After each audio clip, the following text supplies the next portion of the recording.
إن الحمد لله نحمده ونستعينه ونستغفره ونعوذ بالله من شرور أنفسنا ومن سيئات أعمالنا من يهده الله فلا مضل له ومن يضلل فلا هادي له وأشهد أن لا إله إلا الله وحده لا شريك له وأشهد أن محمدا عبده ورسوله يا أيها الذين آمنوا اتقوا الله حق تقاته ولا تموتن إلا وأنتم مسلمون يا أيها الناس اتقوا ربكم الذي خلقكم من نفس واحدة وخلق منها زوجها وبث منهما رجالا كثيرا ونساء واتقوا الله الذي تساءلون به والأرحام إن الله كان عليكم رقيبا يا أيها الذين آمنوا اتقوا الله وقولوا قولا سديدا يصلح لكم أعمالكم ويغفر لكم ذنوبكم ومن يطع الله ورسوله فقد فاز فوزا عظيما أما بعد وإن خير الكلام كلام الله وخير الهدي هدي محمد صلى الله عليه وسلم وإن شر الأمور محدثاتها وكل محدثة بدعة وكل بدعة ضلالة وكل ضلالة في النار أما بعد.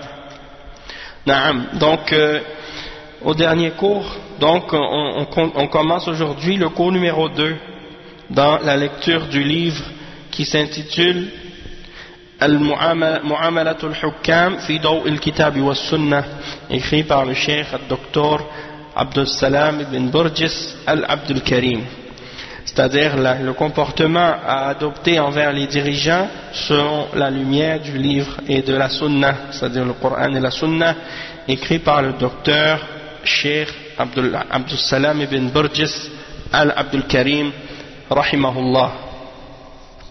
Donc on avait commencé à expliquer dans l'introduction certaines illustrations qui indiquent l'importance de ce sujet dans l'islam, et on a parlé dans la première exemple de cette illustration là chez les salafs.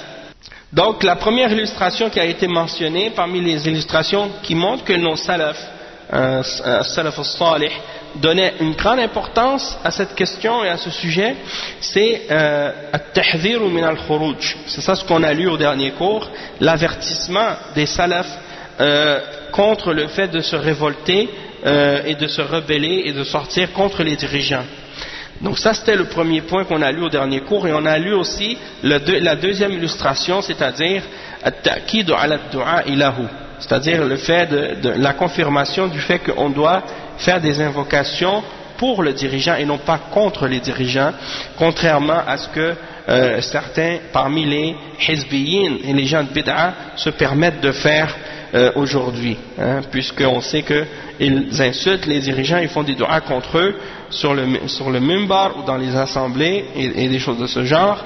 Et donc ça c'est des exemples de qu'est-ce qui oppose et contredit la voix des salafs. On avait lu à ce sujet-là la parole de l'imam al-Barbahari, qui expliquait, il disait إذا رأيت الرجل يدعو على السلطان فاعلم أنه صاحب هوى. Si tu vois quelqu'un qui invoque et qui fait des du'a contre le dirigeant, sache que c'est quelqu'un qui fait partie des gens de la passion, donc quelqu'un qui suit la bid'a, quelqu'un qui fait partie des gens de bid'a, parce que le mot hawa c'est le singulier pour al-ahwa, ashab al-ahwa ou ahlul ahwa, et c'est pour désigner les gens de bid'a aussi, parce qu'on sait que la passion c'est une des causes de la bid'a, c'est une des raisons pour lesquelles les gens font des bid'a, c'est parce qu'ils font, ils suivent leur passion. Et il dit ensuite, si tu vois, إذا رأيت الرجل أو إذا سمعت الرجل يدعو للسلطان بالصلاح فاعلم أنه صاحب سنة إن شاء الله. Donc il dit, si tu entends un homme qui invoque en faveur du dirigeant et qui demande pour lui du bien, sache que c'est quelqu'un qui est sur la sunna, Inch'Allah. Et donc ensuite il a parlé de la parole de l'imam Al-Fudayl ibn Iyad, qui mentionne ce fait-là et qui confirme qu'il faut faire des du'a pour le dirigeant et demander à Allah le bien pour lui, même s'il est injuste, même s'il est tyrannique. Il faut demander à Allah subhanahu wa ta'ala du bien pour lui et faire des du'a en sa faveur, pour que Allah le rende meilleur. Et la troisième illustration de cette question, c'est le fait que les salafs cherchaient des excuses pour le dirigeant. Il comprenait la lourde responsabilité qui pesait sur ses épaules et la difficulté de la tâche qu'il avait. Alors à cause de ça, il cherchait pour lui des excuses. Et comme j'expliquais, beaucoup de gens parmi les kuffars même, ils n'ont pas de respect pour leurs dirigeants. Ils se moquent d'eux, ils font des blagues sur eux, ils font des caricatures de leur image dans les journaux, dans les médias, ils les ridiculisent, ils les insultent même parfois, et ils pensent que tout ça c'est une expression de leur liberté, de la liberté d'expression. Et à l'époque, c'était comme ça aussi, même à l'époque de la monarchie, quand en Europe il y avait les rois et les reines et tout ça, eh bien, ils faisaient parfois ils se moquaient de leurs dirigeants, de leurs rois, de leurs monarques, et c'est ce qui surtout ceux qui appelaient avec leurs idéologies de liberté, de démocratie, toutes les autres idéologies qui sont apparues par la suite et qui ont été à la source de qu'est-ce qu'on a appelé par la suite les révolutions. La révolution française, la révolution américaine, la révolution anglaise, la révolution bolchevique, la révolution toutes les autres révolutions qui se sont produites dans les différents pays européens. Tout ça c'était à l'origine de ces idées-là. C'est d'appeler les gens à sortir ou à se révolter contre leurs dirigeants. Mais ça commence pas tout de suite comme ça. Les gens commencent pas juste à se révolter du jour au lendemain. Ça commence par justement le fait de critiquer le dirigeant, parler contre lui, répandre sur lui des mensonges, des rumeurs, propager ou répandre des péchés qu'il fait dans la population, faire des caricatures de lui, commencer à se moquer de lui, commencer à le ridiculiser, commencer à l'insulter, et ainsi de suite, jusqu'à ce que par la suite, la rogne des gens commence à augmenter de plus en plus, jusqu'à ce qu'ils décident par la suite, ça y est, on décide que c'est le temps, on veut plus de ce roi, on veut plus de ce dirigeant, donc on appelle les gens à se révolter. Donc ça c'est une voie, une méthodologie qui a été employée par les kuffars dans leur pays, comme les démocrates, les laïcs, et les socialistes, les communistes, les anarchistes, et tous ceux de ces tendances-là, et c'est ce qu'ils ont fait dans leur pays, et ça a même amené, même en France, à même qu'on a tué le roi et la reine, et tous les nobles, on les a passés à la guillotine, on les a tous assassinés.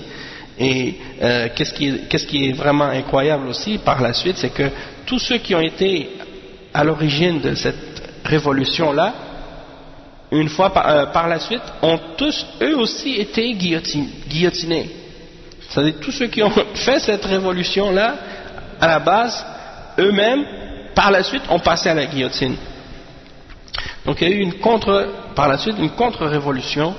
Puis après, finalement, les choses se sont stabilisées, mais c'est pour dire que lorsqu'on ouvre cette porte, ça finit plus par la suite.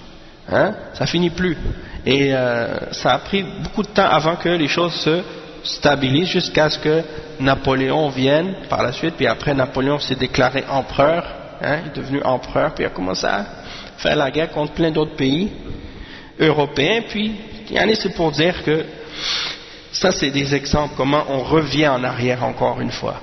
On s'était, soi-disant, on a voulu s'échapper de la monarchie, et maintenant on revient à un empire. Parce que les gens, ils ont dit avant c'était un roi, donc maintenant c'est un empereur, c'est pas la même chose. C'était, je pense, Louis XVI, si je ne me trompe pas. À l'époque de la Révolution, c'était Louis XVI.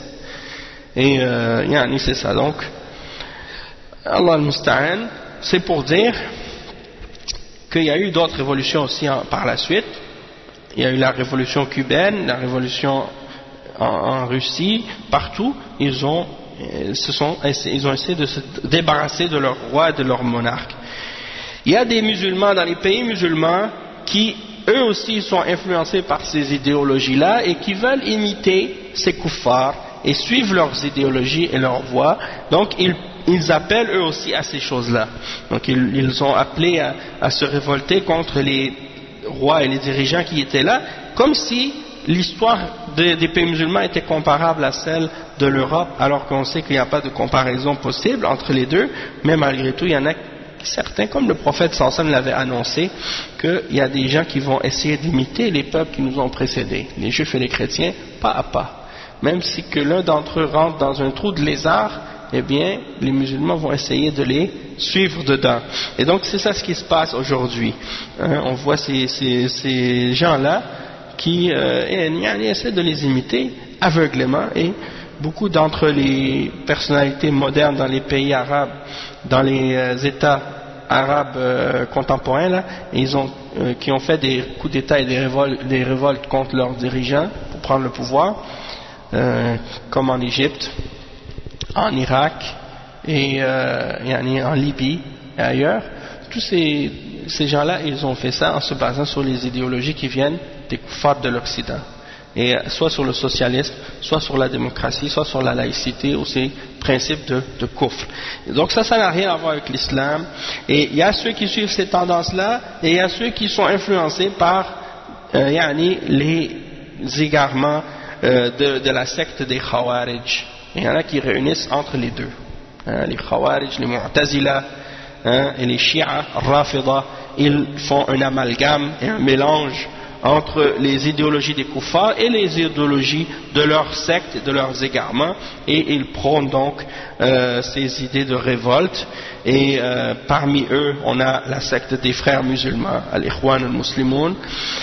Et de la secte des frères musulmans, et également il y a eu Hizb al-Tahrir aussi, Hizb al-Tahrir, qui suivent la tendance des Mu'tazila, et aussi les groupes qui ont découlé des Ikhwan, comme Jama'at al-Jihad, al-Hijra wa al-Takfir, également aussi Al-Qaïda récemment, Daesh, le FIS en Algérie, le GIA,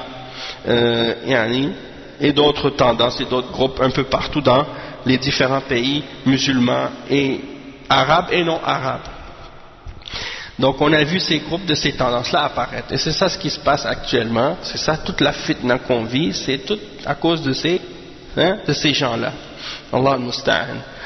Donc le cheikh il explique maintenant pour nous montrer comment nos salafs eux ont agi envers les dirigeants, pour que justement on puisse comprendre comment réfuter ces groupes de takfir et ces groupes de khawarij quand eux essaient de nous appeler à sortir de la compréhension de nos salafs par rapport à ces questions-là.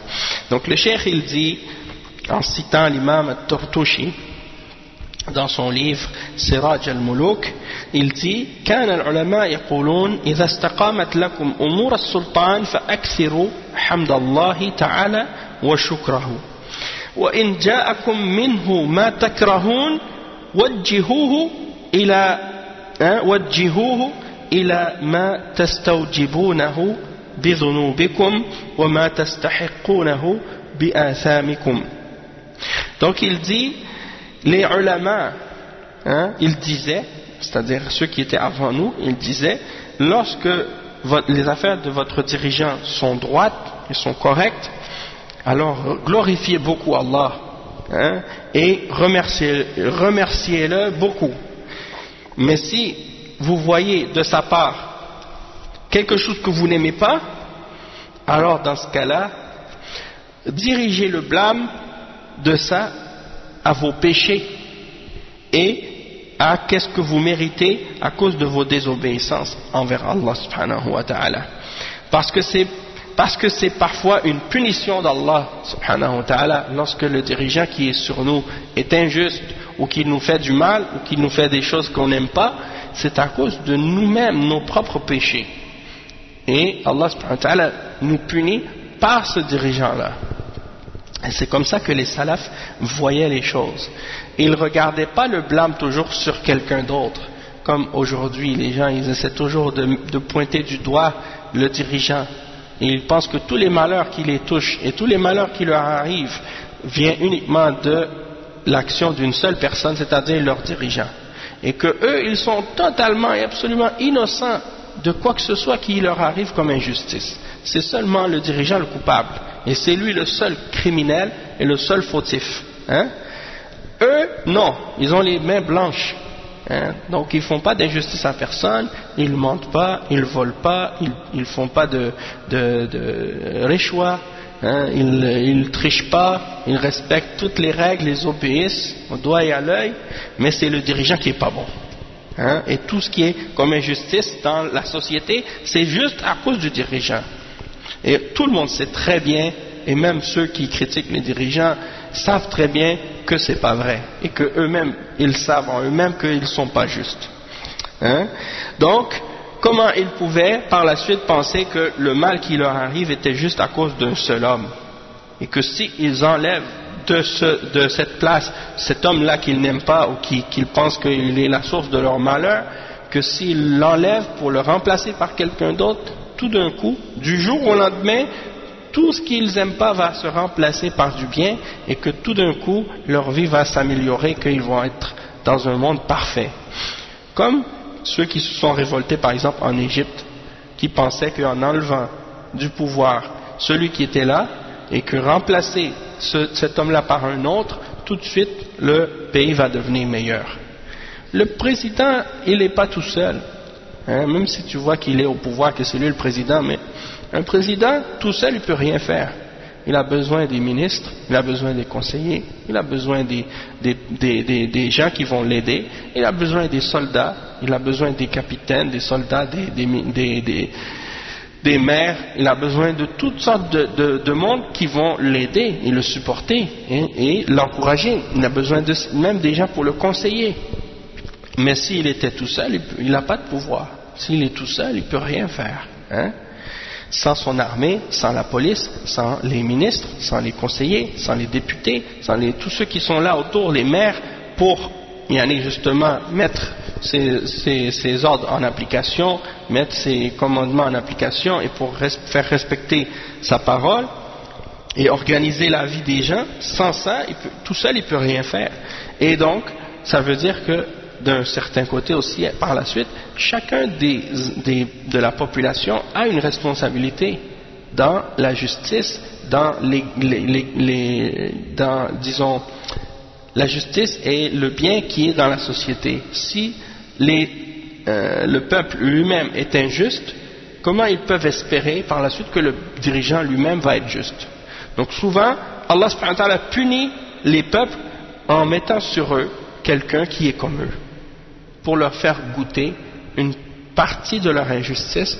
Et c'est comme ça que les salafs disaient souvent kama takunu yuwalla alaykum, de la même façon que vous êtes, c'est ainsi que Allah met sur vous des gens comme ça au pouvoir pour vous punir à cause de vos péchés.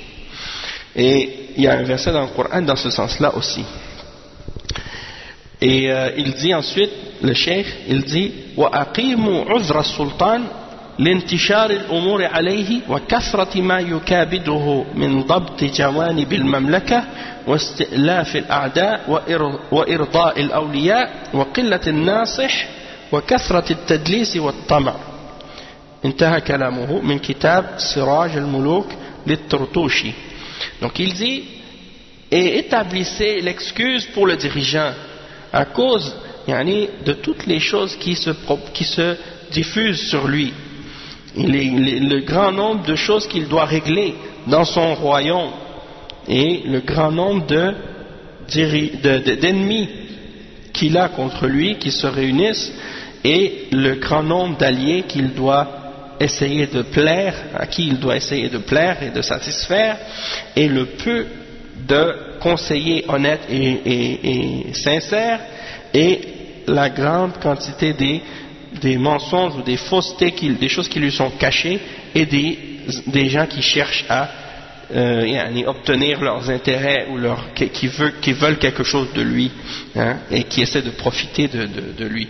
Donc le dirigeant, il a tout ça à prendre en considération et tout ça à tenir compte. C'est-à-dire que le dirigeant, il a une lourde responsabilité sur ses épaules. Et on ne peut même pas imaginer, nous, comment prendre cette responsabilité-là peut être lourd, hein, sur les épaules de quelqu'un. Comme on mentionne souvent l'exemple que lorsque quelqu'un il est responsable d'une famille, il a une femme et des enfants, à tenir compte et à gérer.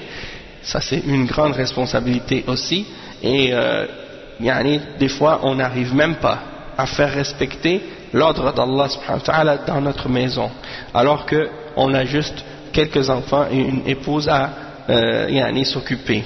Hein? C'est vrai. Donc si c'est le cas pour une petite famille, imaginez quelqu'un qui est responsable d'un pays au complet. Hein?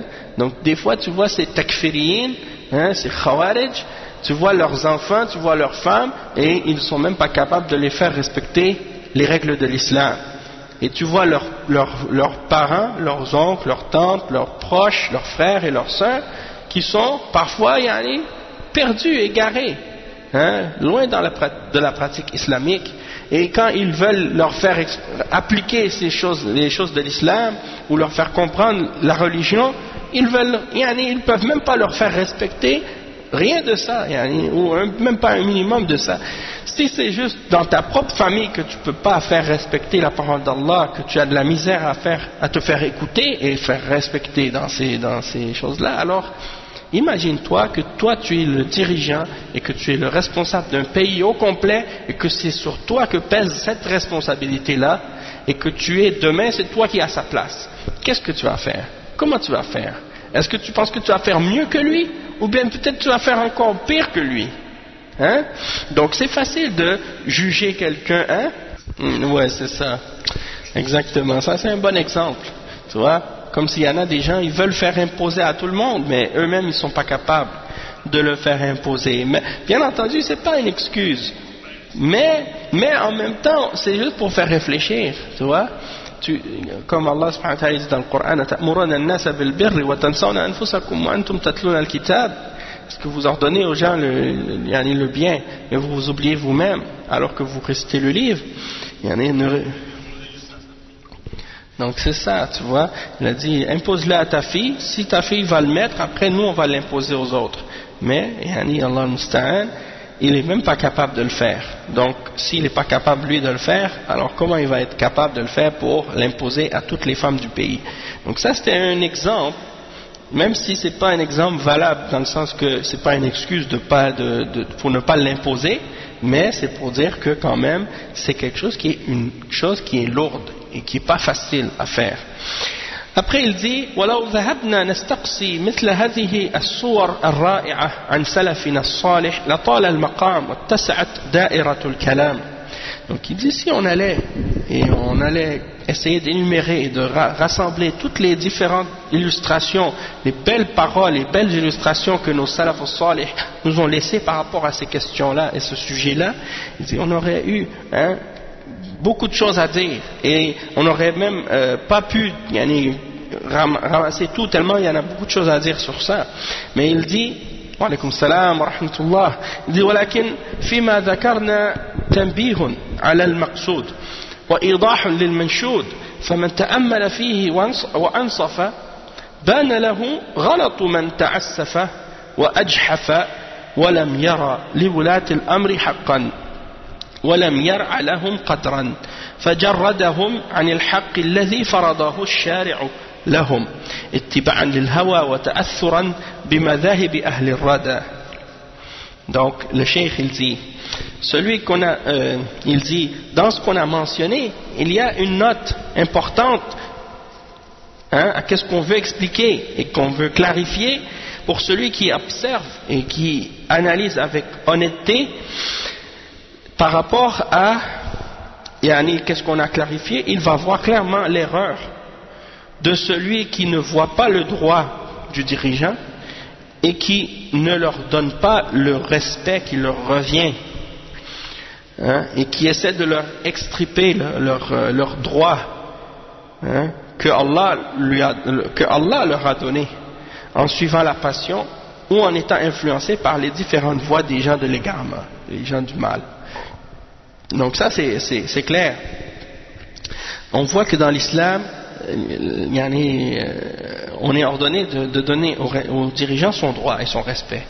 Même que le prophète sallallahu alayhi wa sallam l'a dit, même si c'est un esclave éthiopien, comme si sa tête est un raisin, qu'on lui a coupé les extrémités, vous devez quand même l'écouter et l'obéir. فاسمعوا وأطيعوا. Donc on voit que le respect et l'obéissance et l'écoute, c'est une obligation pour nous, peu importe son apparence, parce que c'est l'ordre d'Allah et de son messager sallallahu alayhi wa sallam. Donc il dit ومما يجدر العلم به أن قاعدة السلف في هذا الباب زيادة الاعتناء به كلما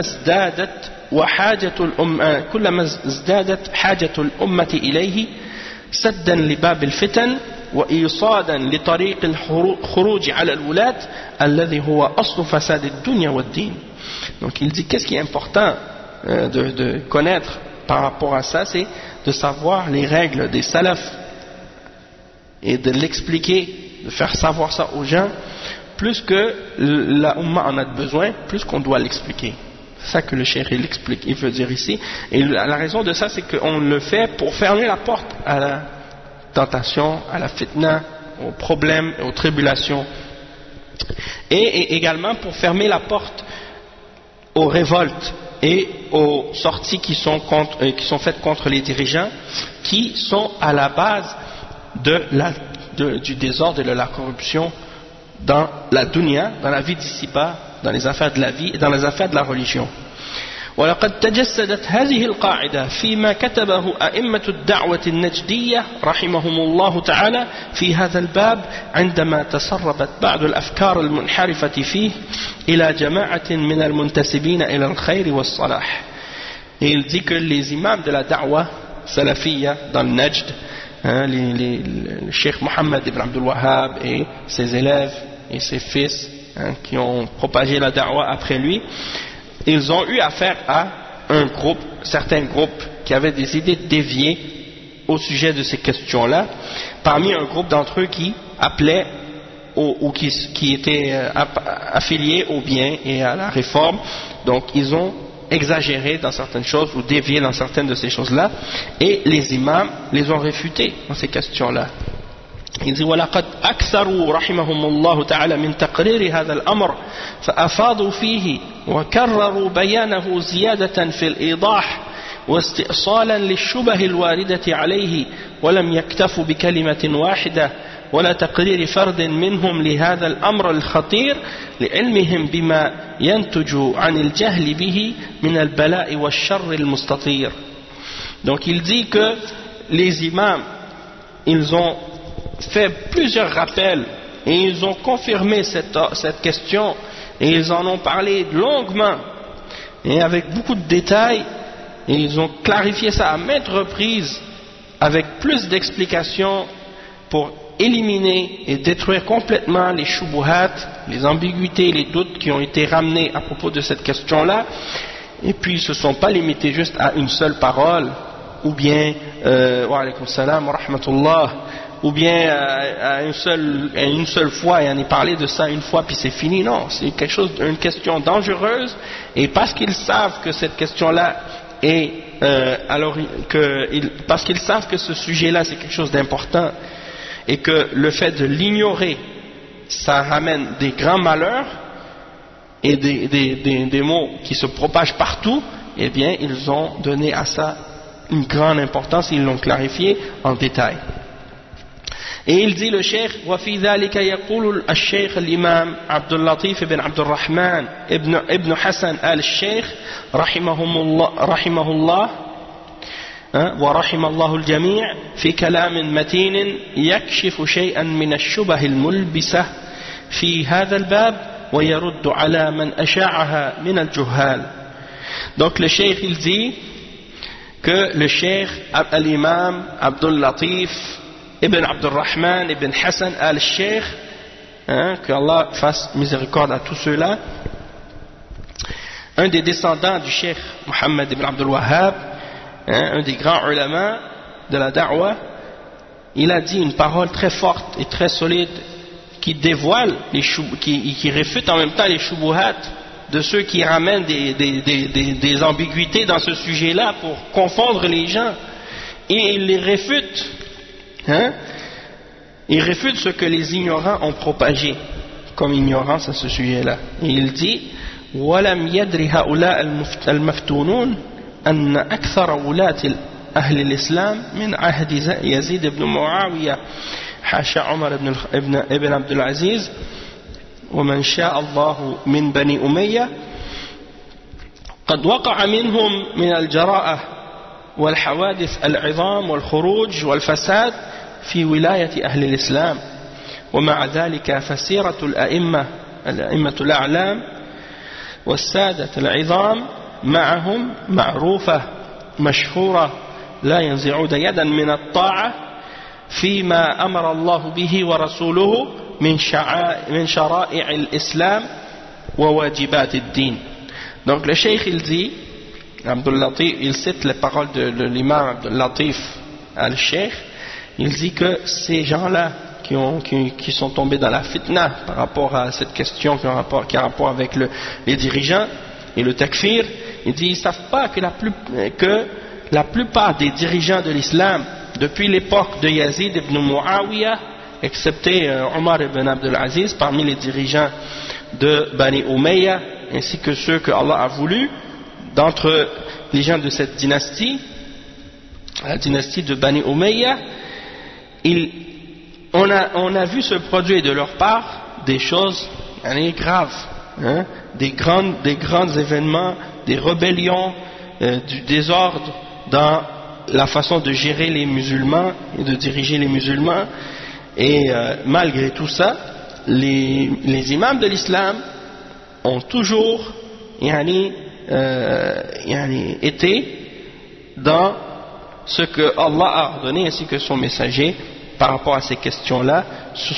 Ils ont toujours écouté et obéi dans le bien et ils n'ont jamais retiré leurs mains de l'obéissance de ces dirigeants-là tant que c'était dans ce que Allah et son messager a ordonné et dans les règles et les obligations de l'islam. Et ça c'est très connu de leur part. Et là le cheikh il donne des exemples de ça. Il donne les exemples en commençant ici par qu'est-ce qui est arrivé avec Al-Hajjaj ibn Yusuf al-Thaqafi. Et il dit وأضرب لك مثلا بالحجاج بن يوسف الثقفي وقد اشتهر أمره في الأمة بالظلم والغشم والإسراف في سفك الدماء وانتهاك حرمات الله وقتل من قتل من سادات الأمة كسعيد بن جبير وحاصر ابن الزبير وقد عاذ بالحرم الشريف واستباح الحرمة وقتل ابن الزبير مع أن ابن الزبير قد أعطاه الطاعة وبايعه عامة أهل مكة والمدينة واليمن وأكثر سواد العراق والحجاج ونائب عن مروان ثم عن ولده عبد الملك ولم يعهد أحد من الخلفاء إلى مروان ولم يبايعه أهل الحل والعقد ومع ذلك لم يتوقف أحد من أهل العلم في طاعته والانقياد له فيما تصوغ طاعته فيه من أركان الإسلام وواجباته. Donc il dit, je vous donne l'exemple par rapport à Al-Hajjaj ibn Yusuf, un grand tyran parmi les gens qui ont été parmi les dirigeants des musulmans, et il a fait couler beaucoup de sang. Il est connu pour son injustice et pour sa tyrannie, et comment il a exécuté et exterminé beaucoup de monde à son époque, et même il a tué parmi des très grands hommes de cette umma comme Saïd ibn Jubayr par exemple. Et Saïd ibn Zubayr et ibn Zubayr qui à l'époque avaient reçu l'allégeance et la bay'a des gens de la Mecque, de Médine, du Yémen et de l'Irak, ils s'étaient réfugiés à la Mecque, dans la mosquée sacrée, et qu'est-ce qu'il a fait à Al-Hajjaj? Il l'a encerclé. Il a encerclé la Mecque à l'époque, et il s'est permis de le tuer dans ce lieu sacré là où on n'a pas le droit de tuer quelqu'un ou quoi que ce soit, et il s'est permis lui de le faire à ce moment-là, et il a tué Ibn Zubayr et Abdullah ibn Zubayr, et malgré que il avait, Abdullah ibn Zubayr, reçu l'allégeance déjà de plein de musulmans, des dirigeants de différentes régions. Donc, il l'avait accepté comme khalifa. Tandis que Al-Hajjaj, qui était l'adjoint ou le second de Abdul Malik ibn Marwan, le fils de Marwan, eh bien, lui, il n'avait reçu aucune bay'a de personne. Et le khalifa précédent ne lui avait pas donné la succession, et aucun des gens de Al-Hill ou Al-Aqd ne lui avait donné l'allégeance non plus. Donc, les gens avaient déjà commencé à donner la bay'a à Abdullah ibn Zubayr. Et lui, Abdul Malik ibn Marwan, personne ne lui avait donné le bay'a, rien. Mais Al-Hajjaj est allé pour le tuer. Hein? Et qu'est-ce qui est arrivé? Subhanallah, c'est que quand il a tué Abdullah ibn Zubayr, c'est lui qui a pris le pouvoir. Et qu'est-ce que les savants ont fait? Qu'est-ce que les musulmans ont fait? Ils lui ont donné la bay'a. Ils se sont soumis à son ordre et à son obéissance, et ils l'ont obéi dans les piliers de l'islam et dans les obligations de l'islam. Je ne peux pas te dire l'année exacte parce que je ne me rappelle pas, mais va sur Google, fais une petite recherche, tu vas voir. Abdul Malik ibn Marwan, écrit Abdul Malik ibn Marwan, et puis tu vas voir en quelle année c'était. C'était pas. Oui, non, c'était à l'époque des Sahaba, même les derniers d'entre les Sahaba. Les derniers d'entre les Sahaba, ils ont connu cette époque-là. La preuve, c'est que, comme le cheikh il dit ici, وَكَانَ ابْنُ عُمَرْ وَمَنْ أَدْرَكَ الْحَجَّاجِ مِنْ أَصْحَابِ رَسُولِ اللَّهِ صلى الله عليه وسلم لا ينازعونه ولا يمتنعون من طاعته فيما يقوم به الإسلام ويكمل به الإيمان. Donc il dit que même Abdullah ibn Omar, le fils de Omar ibn al-Khattab, était vivant à l'époque de Al-Hajjaj ibn Yusuf. Il était là. Et certains d'entre les compagnons du prophète sallallahu alayhi wa sallam qui étaient encore vivants, et ils n'ont pas disputé le pouvoir à Al-Hajjaj. Et ils ne se sont pas abstenus de lui obéir dans ce qui établit l'islam et dans ce qui complète la foi. Il dit وكذلك من في زمنه من التابعين كابن المسيب والحسن البصري ومحمد بن سيرين وإبراهيم التيمي وأشباههم ونظرائهم من سادة الأمة.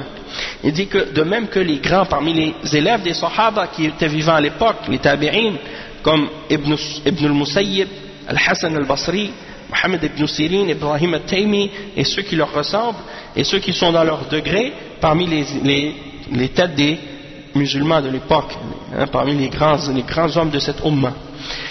واستمر العمل على هذا بين علماء الأمة من سادة الأمة وأئمتها يأمرون بطاعة الله ورسوله والجهاد في سبيله مع كل إمام بر أو فاجر كما هو معروف في كتب أصول الدين والعقائد.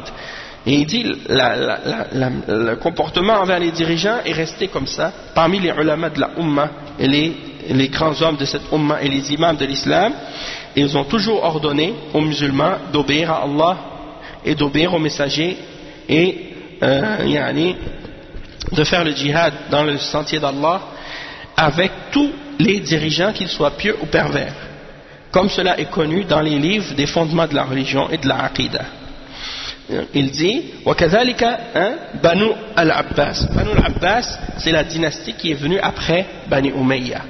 Donc il dit كَذَلِكَ Banu al-Abbas استولوا على بلاد المسلمين قهرا بالسيف ولم يساعدهم أحد من أهل العلم والدين وقتلوا خلقا كثيرا وجما غفيرا من بني أمية وأمرائهم ونوابهم وقتلوا ابن هبيرة أمير العراق وقتلوا الخليفة مروان حتى نقل أن السفاح قتل في يوم واحد نحو 80 من بني أمية ووضع الفرش على جثتهم وجلس عليها ودعا بالمطاعم والمشارب ومع ذلك فسيرة الأئمة كالأوزاعي ومالك والزهري والليث بن سعد وعطاء بن أبي رباح مع هؤلاء الملوك لا تخفى على من له مشاركة في العلم والاطلاع.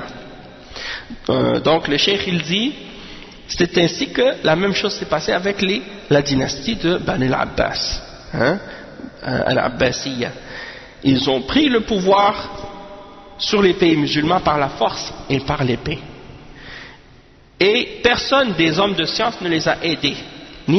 Personne des hommes de science et de religion ne les a aidés dans ce qu'ils ont voulu faire.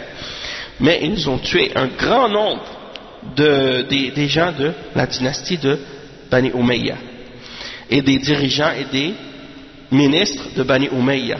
Ils ont tué l'amir de l'Irak qui était Ibn Hubayra à l'époque. Ils ont tué le khalifa Marwan. Ils ont même, on a dit que As-Saffah, il a tué dans un seul jour plus que 80 des gens de Bani Umayya. Et il les a tués, il les a enterrés, il a fait mettre des tapis par-dessus, là où ils étaient, leur corps, et il s'est assis sur ces tapis, et il a demandé qu'on amène de la nourriture. Et il a commencé à manger et à boire sur leur corps.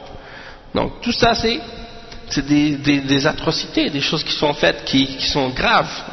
Si quelque chose comme ça se passe aujourd'hui dans un pays musulman, qu'est-ce que les Khawarij vont dire? Ils vont dire ça c'est un dirigeant injuste, il faut se révolter. Alors que le cheikh dit, alors que l'imam al-Awza'i, l'imam Malik ibn Anas, l'imam al-Zuhri, l'imam al-Layth ibn Sa'd, Ata ibn Abi Rabah et tous ces autres grands imams et grands savants de l'islam, ils n'ont jamais retiré la main de l'obéissance de ces dirigeants-là et de ces rois-là. Et ils n'ont participé à rien de ces révoltes-là avec ces gens-là. Donc c'est pour dire que la voie des salafs, c'est ça qu'ils ont suivi. Mais aujourd'hui, regardez qu'est-ce qui s'est passé en Égypte. Ça c'est un exemple, tu vois que les gens, ils ne connaissent pas la voie des salafs, ils ne connaissent pas la méthodologie des salafs.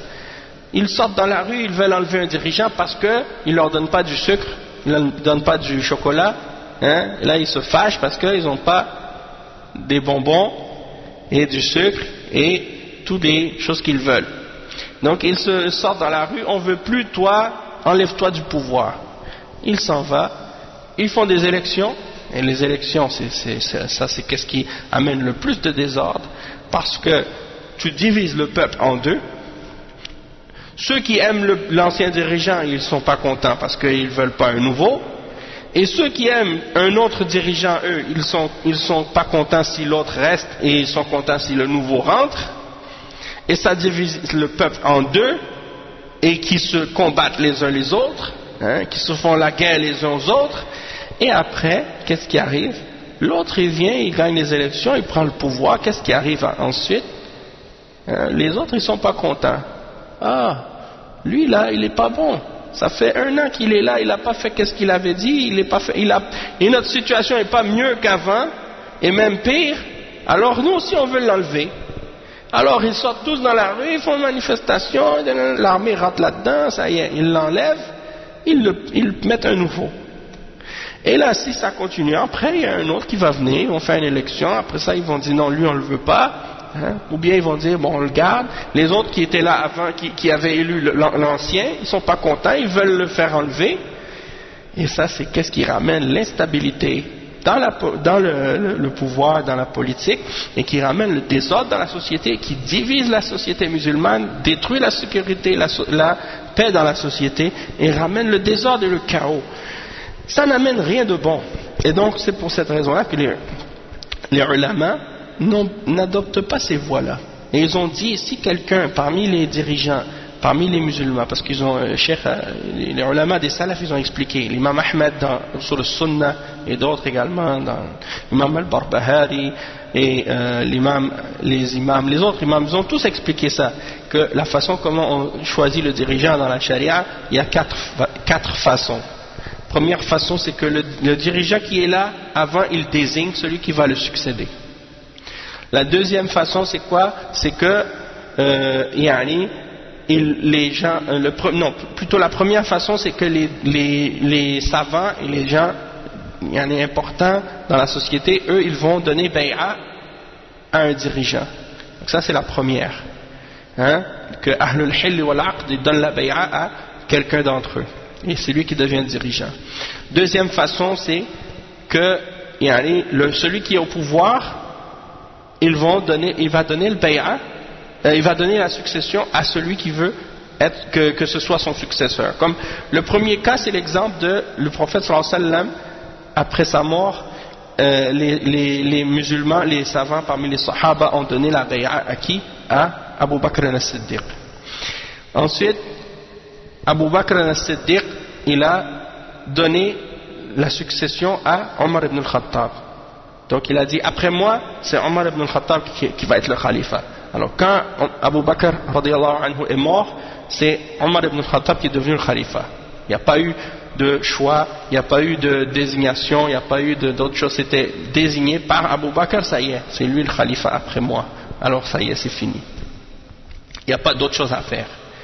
Les sahaba n'ont pas dit, bon ben ça y est, Abu Bakr est mort, radiyallahu anhu, maintenant on va faire une élection ou on va faire un choix pour savoir qui va être le dirigeant. Non, ils n'ont pas fait ça. Pourquoi? Parce qu'il a déjà été désigné par le précédent. Donc, maintenant qu'il a été désigné, c'est lui le khalifa, Omar ibn al-Khattab, et c'est fini. Sinon, Omar ibn al-Khattab, lui, quand il est mort, qu'est-ce qu'il a fait? Il a choisi 6 d'entre les sahaba, parmi les meilleurs de la Ummah. Et il a dit, vous allez choisir d'entre ces 6-là, le meilleur d'entre vous pour être le khalifa. Alors, qu'est-ce qu'ils ont fait? Ils ont choisi Uthman ibn Affan, radiyallahu anhu. Après, Uthman, c'est Ali ibn Abi Talib qui a été le khalifa, il a eu la bay'a des musulmans. Ensuite, donc, ça s'est continué comme ça. Et il y a un quatrième cas que les ulama d'Ahl Sunnah ont mentionné. Ils ont dit, celui qui prend le pouvoir par-dessus les autres, et qui prend le dessus sur eux avec l'épée, jusqu'à ce que les gens lui donnent la bay'a et qu'il devient le dirigeant, alors dans ce cas-là, c'est lui qui devient le khalifa. Même s'il a pris le pouvoir injustement ou par la force, et que d'autres que lui méritaient plus le pouvoir. C'est pour ça que lorsque Hajjaj il a tué Abdullah ibn Zubayr et qu'il a pris il l'a tué, il a pris le pouvoir, donc c'est Abdul Malik ibn Marwan, c'est lui qui est devenu le khalifa, alors que les autres avaient déjà donné bay'a à Abdullah ibn Zubayr. Mais ils ont dit, puisque lui il a pris le pouvoir, par la suite il a pris la force, si on dit non, toi tu ne dois pas être au pouvoir parce que tu l'as pris par la force, on va emmener quelqu'un d'autre pour te remplacer, ça va faire quoi? Ça va faire plus de fitna encore, ça va faire couler encore plus de sang des musulmans. Alors ils ont dit, pour fermer la porte à ça, on va dire, bon, toi tu as pris le pouvoir, maintenant c'est toi qui étais le plus fort, c'est toi qui as pris le pouvoir, dans ce cas c'est toi qui restes. Mais c'est égaré aujourd'hui parmi les gens qui suivent les idéologies des kuffars, ils disent, ah mais étant donné qu'il n'a pas été élu par le peuple et choisi démocratiquement, ça veut dire qu'il n'a pas le droit d'être au pouvoir. Et ils veulent se baser sur les élections au lieu de se baser sur qu'est-ce que nos salafs ont suivi comme règle et comme voie qui amène vraiment plus de stabilité et de paix dans la société sur le plan social et politique. Mais étant donné qu'ils veulent suivre aveuglément les kuffars, ils veulent pas prendre ça en considération.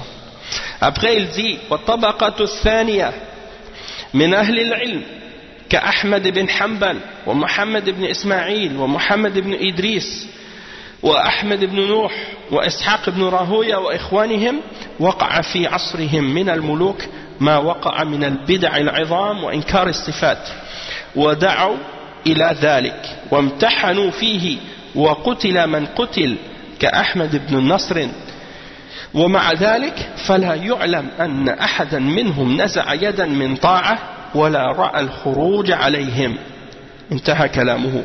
Donc le cheikh il dit, et une autre génération parmi les savants après l'imam al-Awza'i et Malik et al-Zuhri, comme l'imam Ahmad ibn Hanbal, Muhammad ibn Ismaïl, Muhammad ibn Idris, Ahmad ibn Nuh et Ishaq ibn Rahuya et leurs frères, parmi les imams de cette époque-là, qui ont été vivants à l'époque des khulafa et des rois de Bani al-Abbas, qui ont été influencés par les Mu'tazila. Il y avait des grandes bid'ah qui sont rentrées dans cette époque par les khulafa chez eux, et ils ont imposé ces bid'ah et la négation des attributs d'Allah et le fait de dire que la parole d'Allah est créée. Ils ont imposé ça à tout le monde. Ils ont invité les gens à cette idée et à cette fausse croyance, et ils ont même établi des inquisitions pour forcer les savants à dire ça et tuer tous ceux qui n'étaient pas d'accord ou les torturer. Et ils ont tué un des imams parmi les ulama comme Ahmad ibn Nasr et d'autres également. Et ils ont torturé l'imam Ahmad ibn Hanbal, et c'est pour ça qu'on l'appelle imam Ahl Sunnah depuis cette époque. Et malgré ça, on n'a pas connu un seul d'entre ces imams qui a retiré sa main de l'obéissance des dirigeants ou qui a dit aux gens qu'il fallait se révolter contre les dirigeants à cette époque-là à cause de ça. Tandis qu'aujourd'hui, la moindre chose, n'importe quelle petite affaire, le dirigeant il nous a pas donné du travail, il nous a pas donné du chômage, des choses comme ça, ça y est, on prend l'épée, ou bien on prend les armes et on dit oui, on va se révolter contre le dirigeant. A'udhu billah. Donc le cheikh il dit fata'ammal hadha al-kalam al-badi' wanzur fihi. Ça c'était la fin de la citation là, de l'imam Abdul Latif al-Sheikh dans le livre Ad-Durar al-Saniyya fi al-Ajwibat al-Najdiyya, le volume 7, de la page 177 à la page 178. Il donne ça comme exemple aux gens de son époque, après la venue du Cheikh Mohammed ibn Abdul Wahhab, à certains groupes qui sont apparus, qui critiquaient les dirigeants des descendants de Mohammed ibn Saoud, et qui prétendaient vouloir appeler au bien et ordonner le bien et interdire le mal, et qui commençaient à critiquer les dirigeants de la famille de Mohammed ibn Saoud.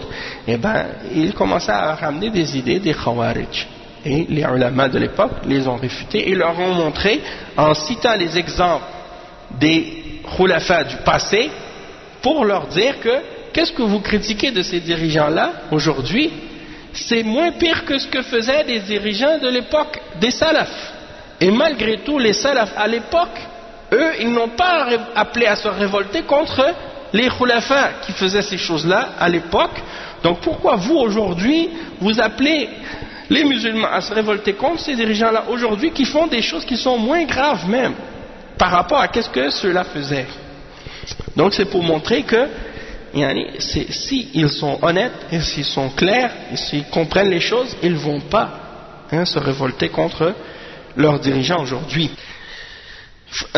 فتأمل هذا الكلام البديع وانظر فيه بعين الإنصاف تجده من مشكاة السلف الصالح على وفق الكتاب والسنة والقواعد العامة بعيدا عن الإفراط والتفريط.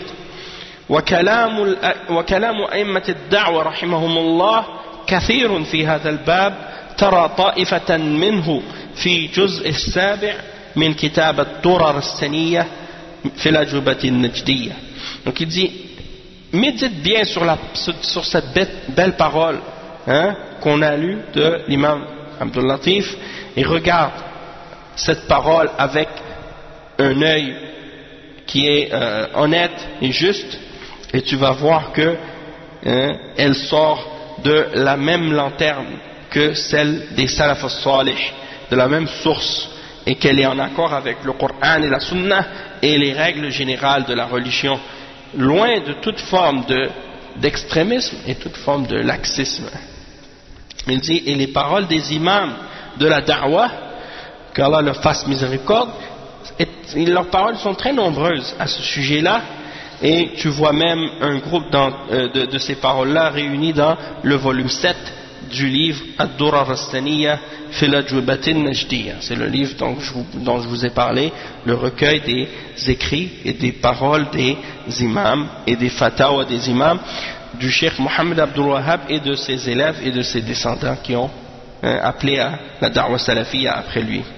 وإذ كل هذا يؤيد ضرورة الاهتمام بهذا الأصل العقدي وترسيخه عند غلبة الجهل به وفشو الأفكار المنحرفة عن منهج أهل السنة فيه.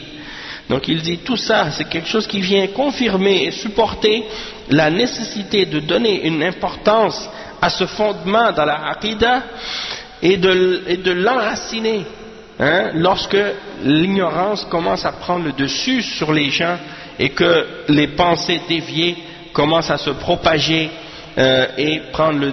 commencent à se propager et prendre le dessus sur la méthodologie des gens de la sunna au sujet de ces questions-là. Donc il dit ولا ريب أن الزمن الذي نعيش فيه الآن اجتمع فيه الأمران غلبة الجهل بهذا الأمر وفشو الأفكار المنحرفة فيه. Donc il dit que il n'y a pas de doute qu'à notre époque dans laquelle on vit, eh bien les deux choses sont réunies. Premièrement, l'ignorance a pris le dessus au sujet de la façon dont on doit agir envers les dirigeants, et les idées déviées se sont propagées également à ce sujet-là. Et donc ça, c'est ce qui vient montrer l'importance et l'obligation de justement clarifier ces questions-là. Le cheikh il dit فواجب أهل العلم وطلبته الالتزام بالميثاق الذي أخذه الله عليهم في قوله تعالى لتبيننه للناس ولا تكتمونه فليبينوا للناس هذا الأصل محتسبين لله تعالى مخلصين له أعمالهم ولا يمنعهم من بيانه تلك الشبهات المتهافتة التي يروجها بعض من لا خلق له كقول بعضهم من المستفيد من بيان هذا الأمر. يشير إلى أن المستفيد منه هم الولاة فقط، وهذا جهل مفرط وضلال مبين، إذ منشأه سوء الاعتقاد فيما يجب لولاة الأمر أبرارا كانوا أو فجارا.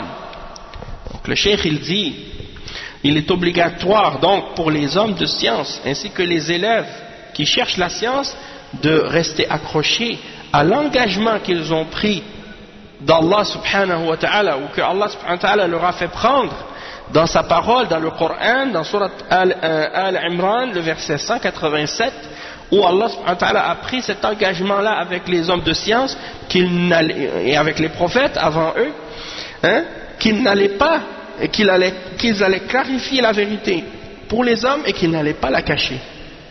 Donc de clarifier la vérité aux hommes et de ne pas la cacher. Donc ils doivent clarifier pour les hommes ce fondement de la religion qui est la façon dont on doit agir envers les dirigeants selon l'islam, et chercher en cela la récompense d'Allah subhanahu wa ta'ala et faire preuve de sincérité et de pureté dans l'intention envers Allah dans leurs actions, et ils ne doivent pas laisser certaines shubuhat qui sont propagées de la part de certains qui n'ont aucune part de bien en eux, les empêcher de clarifier cette vérité-là, comme certains d'entre eux qui disent qui profite de cette clarification-là excepté donc ils veulent dire en fait qui profite de ça, c'est-à-dire qui profite du fait qu'on clarifie l'obligation d'obéir et d'écouter aux dirigeants, d'obéir aux dirigeants et d'écouter dans le bien, excepté les dirigeants. C'est ça ce qu'ils veulent dire. Ils veulent dire que c'est seulement les dirigeants, selon eux, qui vont profiter de ça. Donc pourquoi vous parlez de ça? Vous voulez faire plaisir aux dirigeants, vous voulez servir les dirigeants, il y en a même parfois qui vont accuser les salafis d'être à la solde des dirigeants.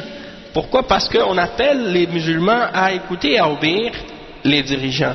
Donc ils s'imaginent qu'on reçoit un salaire ou qu'on reçoit un chèque de la part des dirigeants dans les différents pays musulmans.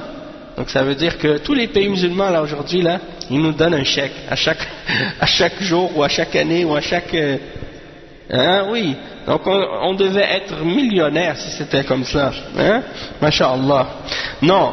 Le cheikh il dit, ils veulent dire par cela que c'est seulement les dirigeants qui profitent. Et il dit ça c'est une ignorance grave, un grand égarement aussi, puisque ça part de la mauvaise croyance que, ou bien plutôt, ça part du fait qu'ils ont mal compris la croyance qu'on doit avoir par rapport à cette question-là envers les dirigeants, qu'ils soient pieux ou pervers. C'est-à-dire que quand on appelle les gens à écouter et à obéir les dirigeants, c'est pas qu'on le fait pour les dirigeants eux-mêmes, on le fait parce que c'est quelque chose qui nous a été ordonné par Allah et par le messager sallallahu alayhi wa sallam. Et donc c'est une obligation religieuse dans l'islam, ça fait partie de notre aqidah, ça fait partie de notre religion. Donc on le fait pour Allah et pour obéir à ses ordres et à son messager. Et il dit وعلى أن الفائدة المشتركة بين الراعي والرعية كما لا يخفى على أهل العلم بل قد تكون الرعية أكثر فائدة من الرعاة.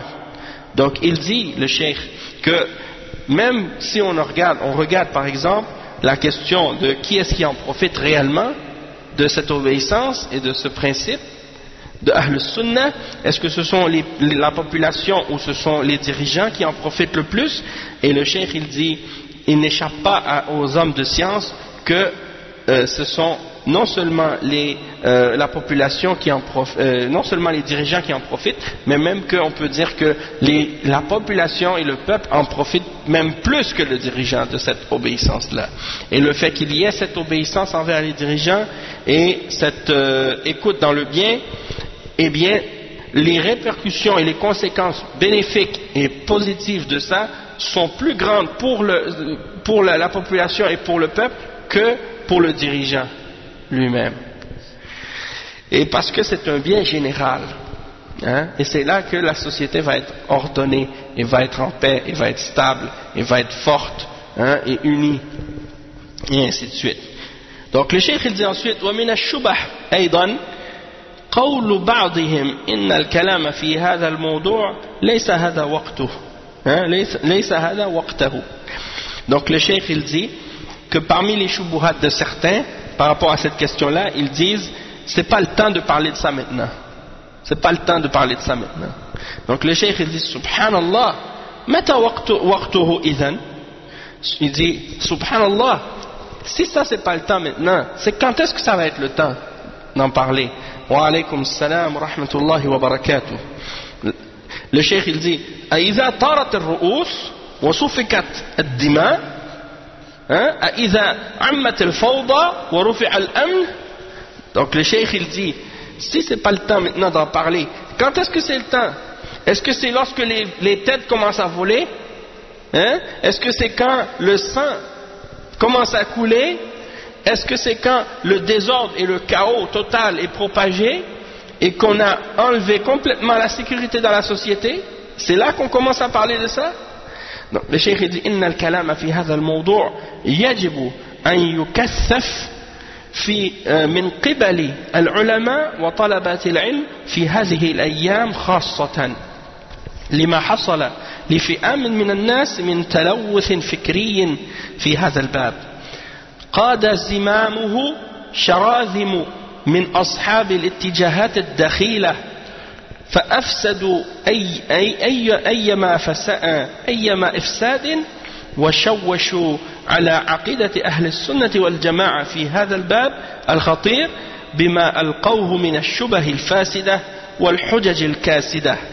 Donc il dit le cheikh que la parole à propos de ce sujet, c'est-à-dire de l'écoute et de l'obéissance aux dirigeants dans le bien, selon la compréhension et la voie des salafs, c'est quelque chose qui est obligatoire maintenant pour les ulama et les étudiants en sciences islamiques dans ces jours-ci en particulier. Pourquoi? Parce qu'il y a un groupe d'individus qui ont des pensées corrompues et polluées dans cette question et dans ce domaine, et que ces idéologies corrompues ont été propagées parmi certaines personnes qui ont des tendances qui viennent, qui sont, disons, étrangères et qui se sont infiltrées parmi les musulmans et qui ont corrompu d'une grande corruption et fait beaucoup de désordre et essayé de déranger la aqidah des gens de la sunna et de la jama'a dans ce domaine-là, qui est un domaine très dangereux, et ils ont lancé à ce sujet-là toutes sortes de fausses shubuhat et des ambiguïtés et des arguments fausses pour corrompre les gens. Donc le cheikh il dit وَلَا تَغْتَرْ بِمَنْ يُنْكِرُ وُجُودَ هَؤُلَاءِ وَيَقُولْ إِنَّ مَوْضُوعَ الْبَيْعَةِ وَالسَّمْعِ وَالطَّاعَةِ لَمْ يُشَكِّكْ فِيهِ أَحَدٌ فَإِنَّهُ أَحَدُ رَجُلَيْنِ إِمَّا متستر عليهم ويخشى من تصنيفهم بما هم عليه أو جاهل لا يدري ما الناس فيه. Donc il dit que ne te laisse pas tromper par ceux qui vont dire que ces gens-là n'existent pas. C'est-à-dire que cette tendance-là chez un groupe-là, que ces gens-là ils n'existent pas vraiment. Et le cheikh il fait allusion probablement à la société de l'Arabie Saoudite, qu'il y a un groupe parmi eux qui essaie d'appeler à ces idées-là, de se révolter contre les dirigeants et de ne pas reconnaître son obéissance et son autorité. Mais même si dans les autres pays on sait que ces choses-là existent, mais il y a des hizbiyin en Arabie Saoudite qui eux jouent à l'innocent, tu vois. Ils veulent faire semblant que non, il n'y a pas ça chez nous, il n'y a personne qui pense comme ça, ces idées-là, ça n'existe pas, il n'y a pas de groupe comme ça chez nous. Il n'y a personne qui a mis en doute l'écoute et l'obéissance et le serment d'allégeance.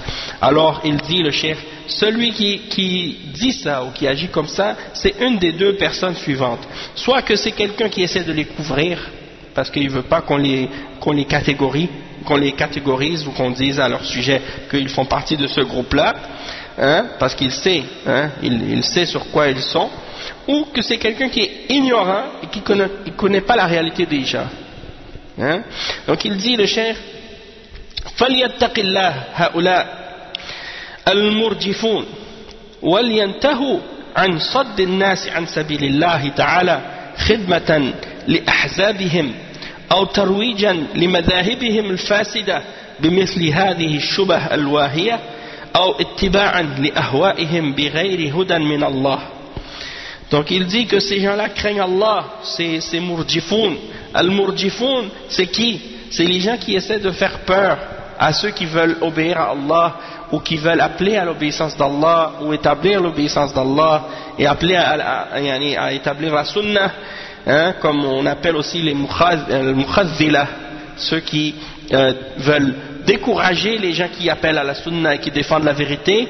Lorsqu'ils se tiennent en face des gens de bid'a pour les réfuter, ils les découragent ou bien ils les abandonnent et ils disent non, il ne faut pas faire ça, il ne faut pas parler, il ne faut pas mettre en garde contre les gens de bid'a parce qu'on va avoir des problèmes, parce que si, parce que ça. Ou bien al-murjifoun, c'est la même chose. Al-murjifoun, ils essaient de faire peur aux gens quand on veut mettre en garde contre la bid'a et contre les gens de bid'a. Ils veulent te décourager de faire ça et ils veulent te faire peur. Donc, ils veulent faire en sorte qu'on cesse de faire la da'wa et de clarifier aux gens la vérité au sujet de la sunna. Et donc le cheikh il dit qu'ils cessent de bloquer et d'obstruer le chemin d'Allah, ces gens-là, et qu'ils cessent de servir et d'agir dans l'intérêt de leur groupe et de leur parti, ou bien dans le but de propager leur méthodologie ou leur voie qui sont corrompus avec ce genre de fausses arguments et d'ambiguïté pour essayer de tromper les gens et de les mélanger dans leur connaissance et dans leur pratique et dans leur compréhension, en suivant les passions sans aucune guidance venant d'Allah subhanahu wa ta'ala. Il dit وَعَلَى مَنْ أَرَادَ لِنَفْسِهِ النَّجَاةَ وَالْفَلَاحَ أَنْ يَتَأَمَّلْ فِي نُصُوصِ الشَّرْعِ الْوَارِدَةِ